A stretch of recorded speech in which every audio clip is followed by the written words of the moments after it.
हाय, आपके साथ मैं हूँ Surabhi Sharma. India TV YouTube channel subscribe करिए, बेल आइकन दबाएं।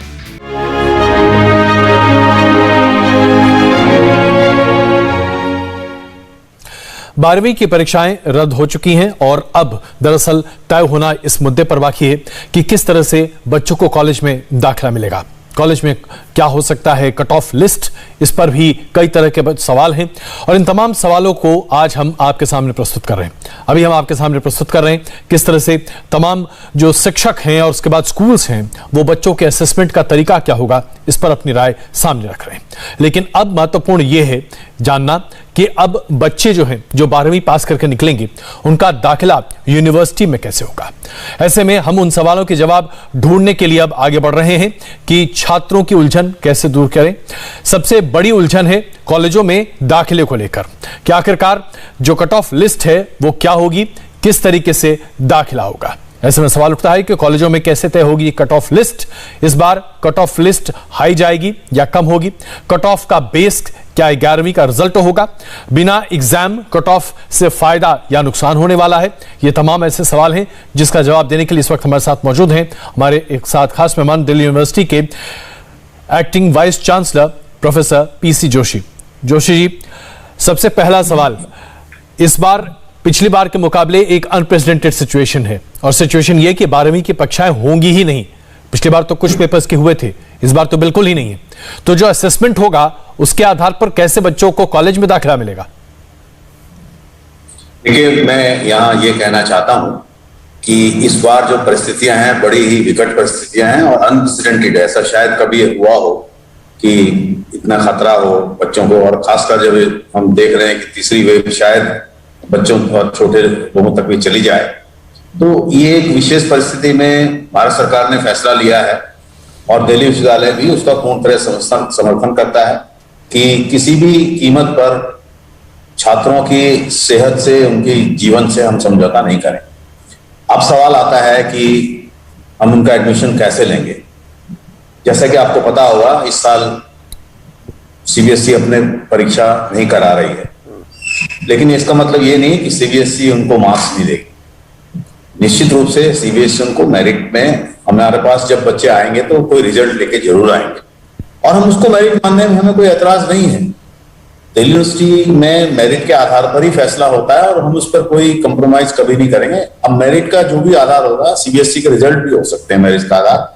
आपको याद होगा इस साल हमने CU set, central university combined entrance test के ऊपर भी हम पूरे विचार कर चुके हैं और प्रोफेसर आर.पी. तिवारी की अध्यक्षता में एक कमेटी है जिसमें भी एक सदस्य था। हमने CU सेट का पूरा मसौदा भारत सरकार को, मिनिस्ट्री ऑफ एजुकेशन को दे दिया है। यदि परिस्थितियां उसके अनुकूल होती हैं और CU सेट से भी कोई परीक्षा हो सकती है तो वो भी एक मेरिट का आधार बन सकता है। लेकिन बोर्ड के एग्जाम में भी जो मेरिट है उसको भी मेरिट ले सकते हैं। दो चीजें मैं यहाँ कहना बहुत आवश्यक समझता हूँ। नंबर एक, हम चाहेंगे कि हमारे छात्रों को और उनके अभिभावकों को कम से कम परेशानी हो, नंबर एक। नंबर दो, दिल्ली विश्वविद्यालय मेरिट के आधार पर ही एडमिशन देगा, प्रवेश देगा और वो मेरिट सीबीएसई द्वारा दिए गए मार्क्स भी हो सकते हैं। जी जोशी जी, आपने जो महत्वपूर्ण मुद्दा भी उठाया CU सेट का, मैं इस पर पहले सवाल पूछ लेता हूं, उसके बाद जो मेरिट का आधार आपने कहा उस पर सवाल पूछूंगा। तो अगर CU सेट इस साल लागू करने की बात होगी तो फिर बच्चों को परीक्षा देनी पड़ेगी और अगर हम देखें तो जो वॉल्यूम ऑफ स्टूडेंट्स हैं जो कि दिल्ली यूनिवर्सिटी में आता है वो सिर्फ दिल्ली से नहीं बल्कि दूसरे राज्यों से भी आता है। बड़े पैमाने पर यहाँ पर बच्चे आते हैं। तो क्या ऐसे एग्जाम्स को करा पाना आपके लिए संभव होगा इस साल में, जबकि एग्जाम करा पाना ही अपने आप में सबसे बड़ा सवाल है। बिल्कुल, आपने बिल्कुल सही कहा। CU सेट एग्जाम हम दिल्ली यूनिवर्सिटी नहीं करा सकती और ना कराएगी, लेकिन यदि भारत सरकार इस तरह का कोई फैसला लेती है तो एक हमारी नेशनल टेस्टिंग एजेंसी है जिसको ये पूरा दारोमदार दिया जाना था। मैं नहीं जानता कि परिस्थितियां उसके अनुकूल है या नहीं है, क्योंकि ये फैसला राष्ट्रीय स्तर पर लेना है और मिनिस्ट्री ऑफ एजुकेशन को लेना है। लेकिन यदि ये फैसला मिनिस्ट्री ऑफ एजुकेशन लेती है तो हम उसका भी सम्मान करने के लिए पूरी तरह से तत्पर है। चलिए, तो कम से कम अभी ऐसा लगता नहीं है फिलहाल कि ऐसे बड़े आसार दिखेंगे कि CU सेट के एग्जाम्स इस साल हो। तो अब मेरिट की बात करते हैं। मेरिट के आधार पर अभी तक ये होता था कि सीबीएसई से जो नंबर मिलते थे उसके आधार पर बच्चे यूनिवर्सिटी में अप्लाई करते थे, कट ऑफ लिस्ट कॉलेजेस का निकलता था और बच्चों को एडमिशन मिलता था। यही प्रोसेस इस बार भी होगा। या इस बार इंटरव्यू पर जोर देने की बात कही जाएगी, जो कि दिल्ली विश्वविद्यालय के कई कॉलेज अब करने लगे? देखिए, ऐसा है कि इस बार जैसा कि पिछले साल हमने किया था, कॉन्टैक्टलेस एडमिशन हुए थे, अर्थात छात्रों को अपने घर के दरवाजे के बाहर आने की कोई आवश्यकता नहीं थी। घर बैठे ही उन्होंने अपने सारे डॉक्यूमेंट डाउनलोड किए। यहां तक कि स्पोर्ट्स और एक्स्ट्रा करिकुलर एक्टिविटीज के बेस पर जो एडमिशन लेते हैं वो हमने इस तरह से लिए थे, डिजिटलाइज लिए थे। तो उसको हम इस साल भी लागू करने वाले हैं। तो छात्रों को वहां से आने की कोई आवश्यकता नहीं होगी। और जो रही बात मेरिट की, तो मेरिट हमारा आधार है और वो रहेगा, लेकिन मेरिट का निर्धारण हो सकता है इस बार बोर्ड्स करें। सीबीएसई एक बोर्ड है, लेकिन दूसरे राज्यों के बोर्ड में जहां से स्टूडेंट्स हमारे पास आते हैं, तो वो जो भी मेरिट देंगे हम उसी मेरिट के आधार पर अपने स्टूडेंट्स को एडमिशन देंगे। और जैसा कि हर साल होता है, दिल्ली यूनिवर्सिटी में बेस्ट स्टूडेंट्स हम लेते हैं और इस साल भी लेंगे। जी, तो अब एक और महत्वपूर्ण सवाल की कट ऑफ लिस्ट के बारे में कही जाए। जैसा कि हमने पिछली बार भी देखा था, कई सब्जेक्ट्स हैं जिसमें कि 100 कट ऑफ लिस्ट हो जाता है। तो जाहिर सी बात है, ऐसी मान्यता है कि अगर स्कूलों में जब आप परीक्षा देते हैं इंटरनल असेसमेंट, उसमें बड़ी स्ट्रिक्ट मार्किंग होती है, बच्चों को वहां थोड़े कम नंबर आते हैं, लेकिन बोर्ड में 10 से 15% बढ़ जाता है, जिसकी वजह से कट ऑफ लिस्ट भी बहुत ऊपर बढ़ जाता है। तो क्या इस तरह अब जबकि इंटरनल असेसमेंट पर ही होता हुआ दिखेगा, तो इस बार कट ऑफ लिस्ट थोड़ी कम हो जाएगी दिल्ली यूनिवर्सिटी की? आपको ऐसी संभावनाएं दिखती हैं? नहीं, हम तो एडमिशन लेंगे जो सबसे टॉप में उनसे शुरू करते हैं। और आपने देखा कई बार ऐसा हुआ कि 100% वाले ही लिस्ट में नाम आया। तो जैसा मेरिट होगी, जैसे उनके मार्क्स होंगे, उसी के आधार पर दिल्ली उनको एडमिशन देगी। और निश्चित रूप से जिसके ज्यादा मार्क्स है उसके ज्यादा चांस होंगे पहले आने के, और बाकी लोगों के बाद वाली लिस्टों में आने के चांस होंगे। जी जोशी जी, मैं एक थोड़ा सा अब विस्तृत सवाल पूछना चाहता हूं। हमारा जो पूरा प्रोसेस है मार्क्स बेस्ड, क्या इससे आप सिर्फ बेस्ट स्टूडेंट ले पाते हैं? बाकी बच्चों का क्या, जो दरअसल बोर्ड्स में बहुत अच्छा परफॉर्म नहीं कर पाते, शायद यूनिवर्सिटी में कहीं बेहतर परफॉर्म कर सकते हैं? इसमें कोई संशोधन नहीं होना चाहिए क्या? देखिए, इस बार जो ये सीयू सेट था, इसीलिए बनाया गया था कि बोर्ड के मार्क्स ही अपने आप में काफी नहीं थे, और सीयू सेट में स्टूडेंट्स की और भी एबिलिटीज को देखने की चेष्टा की थी।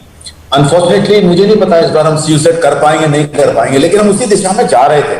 उस दिशा में जा रहे थे कि सिर्फ बोर्ड के मार्क्स पे ही हम निर्धारित ना करें मेरिट, बल्कि उनकी दूसरी क्षमता के आधार पर करें। और सीयू सेट एक इसका बड़ा अच्छा एग्जाम्पल था।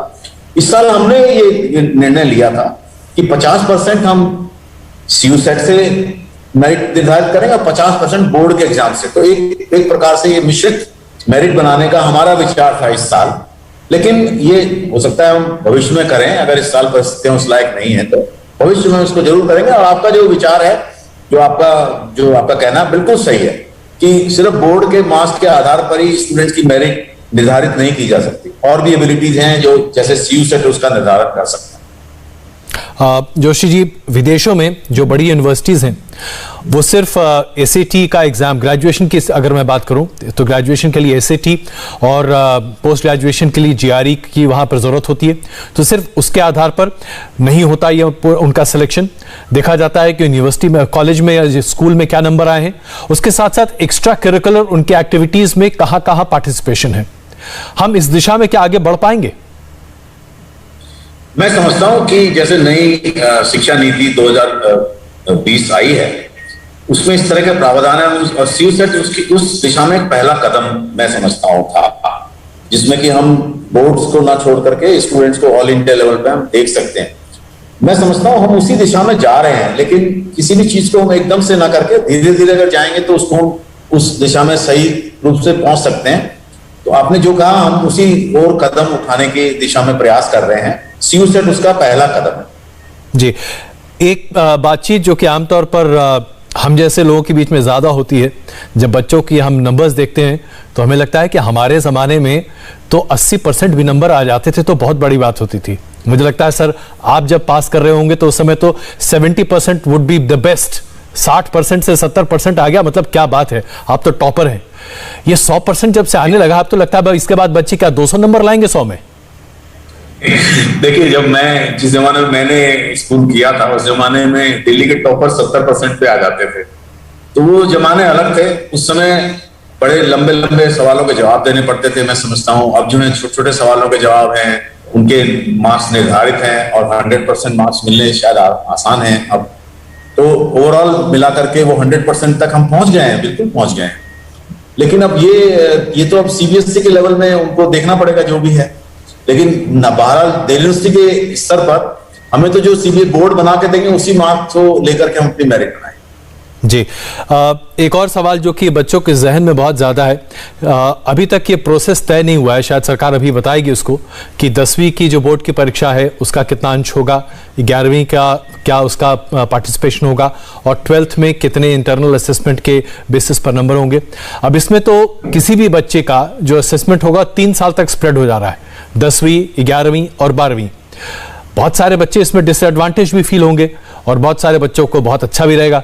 तो ये क्या बैलेंस्ड स्ट्रक्चर होगा इस तरह से? दुनिया में कोई और देश इस तरह का कोई स्ट्रक्चर फॉलो करता है या हम शायद पहले होंगे? नहीं, देखिए ऐसा है कि ये परिस्थिति वश भी हो रहा है जो भी कुछ हो रहा है, और मैं समझता हूँ भारत में हम लोग परिस्थितियों के अनुकूल अपने को ढालने में ज्यादा सक्षम हैं, जहां तक मुझे लगता है। अब सवाल ये है कि हमारे जो बोर्ड्स हैं, सीबीएसई की मैं बात करूंगा, ये कोई बहुत ही प्रतिष्ठित बोर्ड है और इसकी एक अपनी साख है और इसने एक परीक्षा तंत्र को आत्मसात किया हुआ है। तो दिल्ली विश्वविद्यालय बोर्ड्स के द्वारा दिए गए रिजल्ट्स को, दी गई मेरिट को पूरी तरह से हम उसको ऑनर करेंगे और अपने एडमिशंस को उसका आधार बनाएंगे। क्यों? क्योंकि मुझे अपने बोर्ड्स जो हैं उन पर पूरा भरोसा है और वो बहुत ही अच्छी तरह से उन्होंने अपने आप को अच्छी तरह से जोशी जी, हम में से कुछ लोग ऐसे हैं जिनके बच्चे विदेशों में पढ़ रहे हैं और पिछले 1.5-2 साल में जो एक नई परिपाटी भी दिखाई दे रही है। हालांकि जब मैंने खुद बाहर पढ़ाई की थी तो उस वक्त भी ऑफलाइन और ऑनलाइन परीक्षा की बात होती थी और ये मैं 80 के दशक की बात कर रहा हूँ, 80-90 की बात। आज तो ये ऑफलाइन और ऑनलाइन बड़े पैमाने पर है, खास करके तमाम इंटरनेशनल यूनिवर्सिटीज में। हम इस ऑफलाइन और ऑनलाइन के इस पूरे मिक्स को क्या जुडिशियसली दिल्ली यूनिवर्सिटी में लागू कर सकते हैं कि आपका तकरीबन 40% ऑनलाइन हो, 60% ऑफलाइन हो, यानी कि बच्चे कॉलेज जाकर पढ़ें?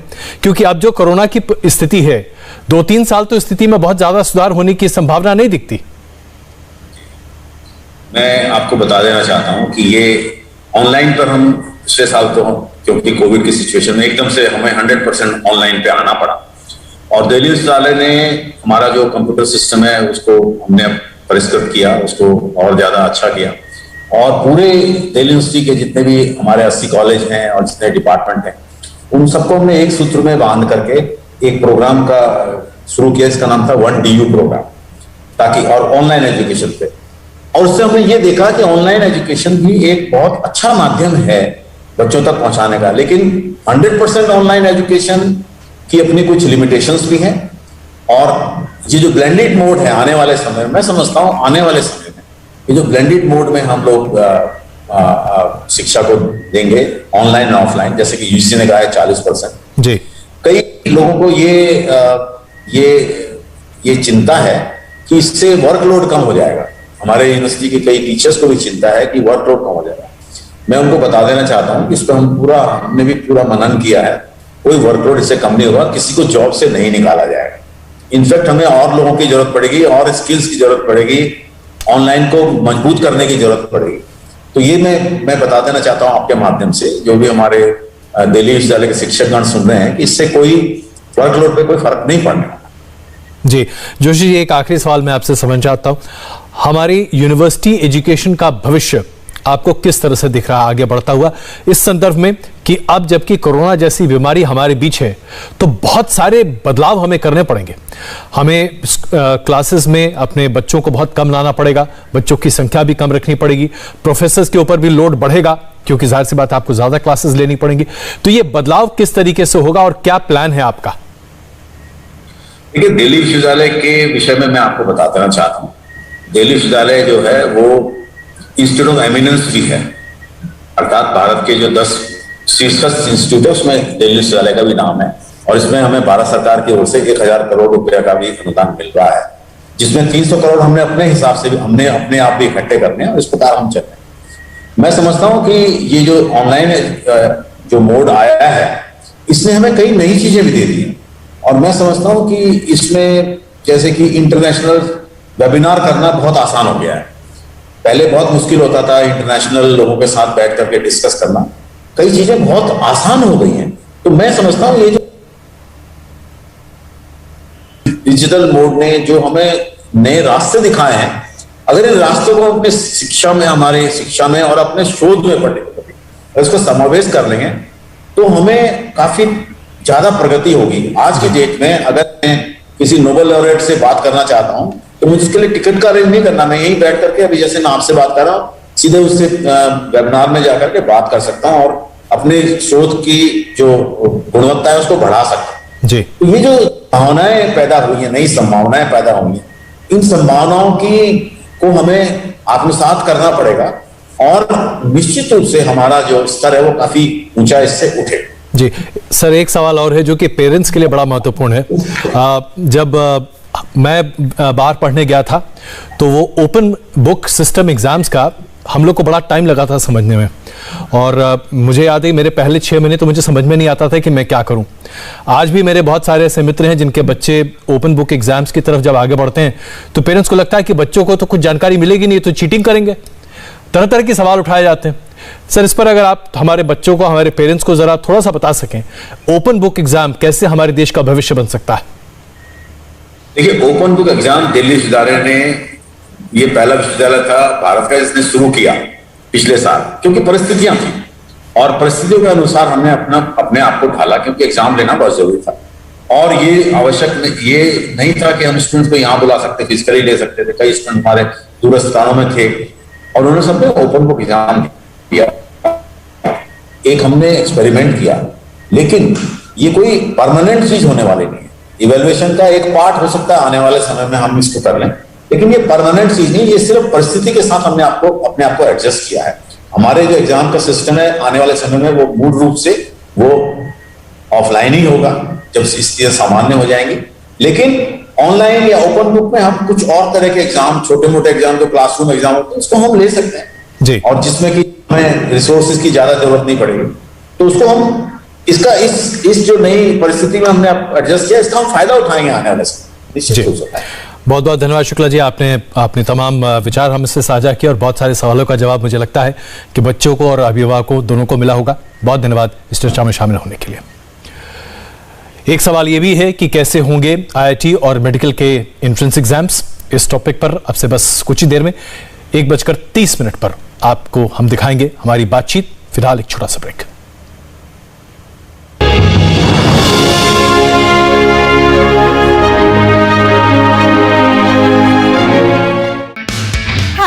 सुरभि शर्मा। खबरों से अपडेट रहने के लिए India TV YouTube channel subscribe करिए, साथ में बेल आइकन जरूर दबाएं। जुड़े रहें इंडिया टीवी के साथ।